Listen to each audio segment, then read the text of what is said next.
third gear or whatever it was that he was restricted to. Well, we hope they can cure that problem.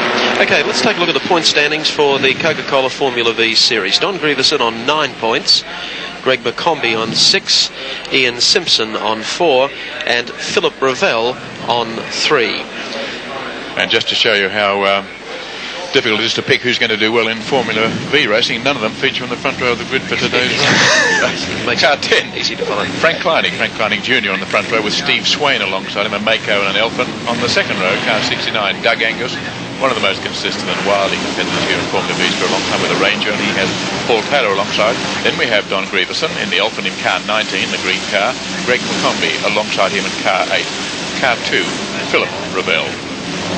And alongside him is Kerry Calderbank, a young driver and one of the older hands in terms of experience. Glenn Evans in car 9 has Keith Franks in car 20 alongside him. On the next row, back in 11th, best spot in practice yesterday in the Gas V, Steve Cramp, car number 12, not 2 but 12. Got a little indentation in the nose for the number, which disguises it partially. Damon Beck, who has held the lap record here for years alongside him in the Redbacks in 12th place. Ian Simpson, car 76. Peter Houston alongside him in 71. Chris Lewis behind. Roger Harris, Stephen David and John Pollard, Philip Parkinson and Warwick Moore. They are the 20 starters in the Coca-Cola Bottles Formula V Series. Round 2, 10 laps to go. The starter is about to raise his flag.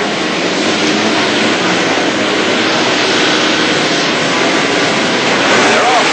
10 laps. Getting off smartly indeed was Steve Swain, but Kleinig has the inside running as they come up Bitchapave Hill for the first time, and sneaking through Doug Angus. Look at the gate of the cars up Bitchapave Hill, over the top, the left-hander, and down into Dunlop Loop for the first time. It's going to be like pit straight on a Friday afternoon here in a moment. Here Angus they in come. the front. Doug Angus has taken the lead over the top. It's a good start, third on the grid. Only 1/100th of a second slower than the front running two cars off in the front, but jostle up the car back up right in the middle of the traffic at number 20, Keith Franks. But here they come down towards the left-hander at Honwick, number 69. Doug Angus is the race leader. Swain in second place in the Don Grieverson, also making a good start, and he's up in third place at the present time. Don, of course, the series leader, and would be anxious for another good result today. Cars streaming through, nose to tail, Formula V's, not much to pick between them. Somebody's gone face about down on Rothman's corner. Out of harm's way here we have 1 lap completed, 9 laps remain in the Formula V. Yes, 4 cars. Series. Yes, 4 cars sorting themselves out there. 51 we can see there. The driver getting out is Chris Lewis. John Pollard in car 6. The fire tender rushing towards him. No need, I don't think, but in the meantime the cars are staying there. Doug Angus is doing his best to stay in front and under a lot of pressure from Frank Kleinig, who did everything except come in the cockpit with him. Just trying a most daring line there as they go sweeping round Dunlop. That's Angus, who's been taken though, and he may be as far back as third place by the time they get through this corner. Grieverson coming up on the inside as well. Don Grieverson, who of course is the series leader in the green They'll V. need to hurry up and move some of that traffic from down on Rothman's corner. They're not going to move it. They'll have to get the officials out of the way. They're now bearing down towards Rothman. There are still cars across the road. A couple of marshals are pushing them clear. 200 metres to get to that corner, less 100 metres. One man is about to swing his legs up, and I'd be quicker than that if I were here. It's all very well waving, fella, but if they hit you, you won't be in a position to wave anything. Here they come now. Except goodbye. This is going to be pandemonium here. Look at them around, so everyone backs up. That's me. Okay, the drivers now know that this is an obstacle course the next time round. There are now 2 laps completed and 8 remaining. Number 69, race leader. And in Formula V racing, when they're required to slow down as they do there, it does all sorts of things to the race order. They get immediately nose to tail, which they haven't been that way in the race, and it's a fresh race first each time they go in that corner. Now in car 69 on the inside is still Doug Angus. Grieverson's lost his third spot, slipped back to fourth. Third place now held by car 8, Greg McCombie. Good effort by McCombie, who came back from 6th position on the grid, which is a long way back by Formula V standards. Tried sports car racing for a while. After having graduated from Formula V ranks, he's back in the V's again. Doug Angus, who stayed there most of his life, in the position right out in front. Now into second place. Wow, gee, that was a swift move. Now they come down towards where the flags are being waved. The corner is clearer, but there are still a number of cars on either side, and they're not allowed to pass, but they may close up, as you'll see. A few of them will just go as fast as they dare without incurring the wrath of the cam stewards here. But Angus maintained his lead. Angus with a fairly substantial lead so far as Formula V's are concerned. Probably looks like slow motion motor racing in comparison to the sports sedans that we saw a little earlier, but just notice how closer they are together. Yes, this space wanted for rent, but we're just waiting to see the driver who spun out there is about to climb out of the car. Now, what he's doing up there, I don't know, because they're looking for, I would think. Well, that's where the flags are flying. That is just before the rock in the corner where the other cars are attacking. The driver there needs some attention, some assistance to get out. They're waiting for help. Whether he's caught by the legs, I don't know. The field now coming towards that area. 200.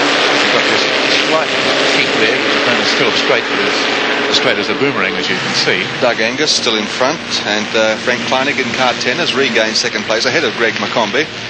And in car 19, Don Grieverson still holding down fourth spot. Can't seem to improve on that. And the drama. Oh, there's another bang there now. Two have touched there. You can see 18 involved. That's Steve Swain, who was on the front row of the grid. And he's out of the race now, obviously. He's been hit there.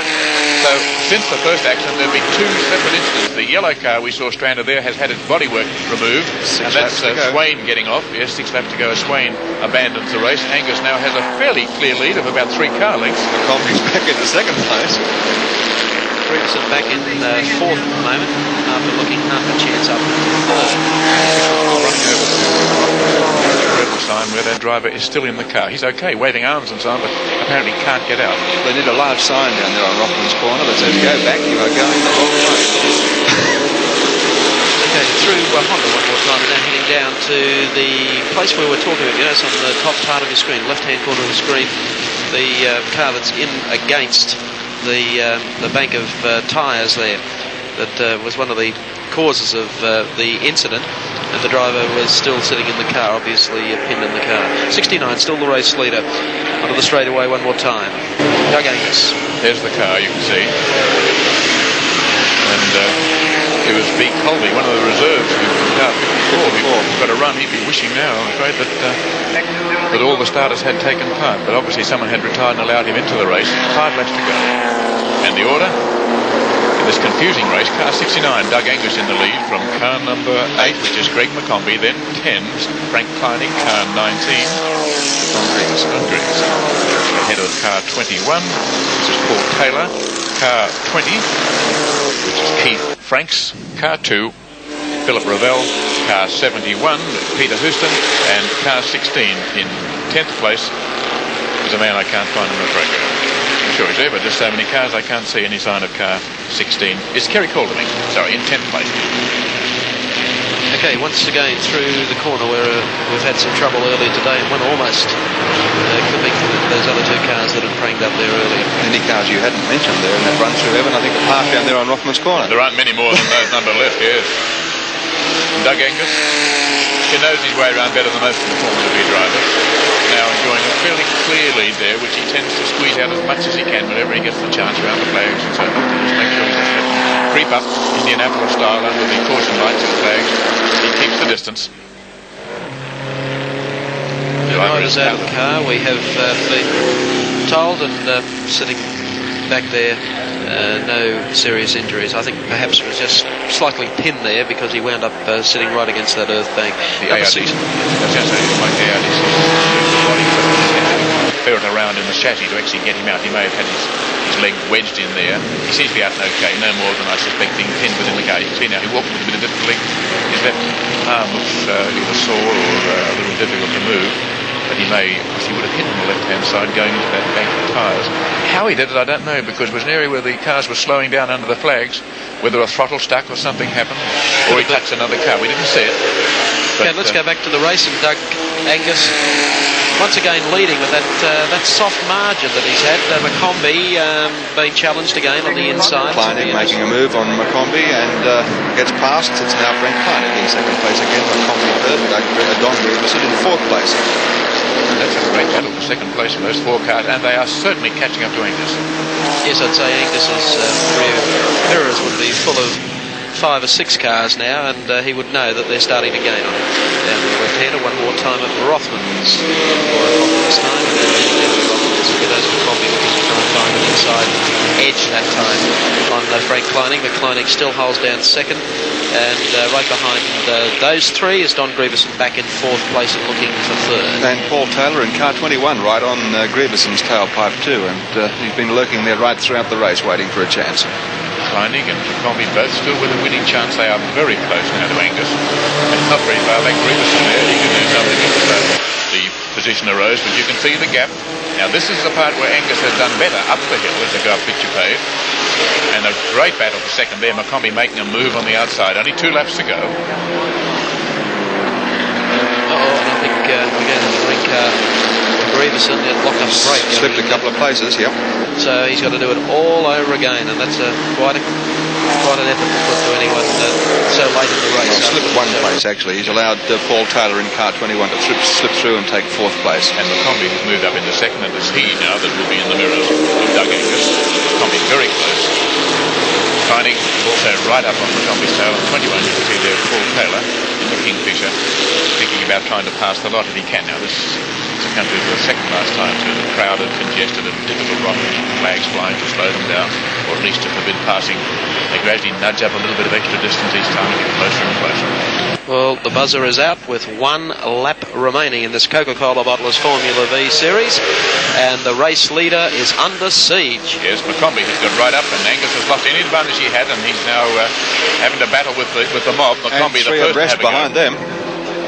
This will be interesting, folks. Oh, a touch of wheels there, and that will put Macombi wide. He's battling to hold the car. He holds on that tight hard line. The Formula V is absolutely flat out as they go around the top of that corner. A very difficult bend done. Like 2 distinct right-hand turns in one. Still Angus, Macombi, Kleining. They certainly gave Macombi a don't argue then. Wheel to wheel just pushed him wide and has regained a bit of an advantage. Quite legitimate. Kleining on his tail. The whole mob there. His leading 5. So close. The last corner comes up. Angus. No passing. They're all big. They'll get very close. Macombi now has to make his effort. This is where he'll try hard if he can to get by Angus. Don't think he can do it. And I think Angus hopes he can't. All right, onto the straight. The checkered flag is already unfolding, and Doug Angus goes on his feet. Greg Macombi and Frank Kleining in round number 2 of the Coca-Cola Formula V series here this afternoon at Amaroo Park. A highly entertaining race, a fairly costly race in terms of cars, fortunately not in terms of injury. So there's the race winner, and he led virtually all the way after a very, very good start. Doug Angus, who started third on the grid, took over the lead early in the race and managed to hold off all of the challenges.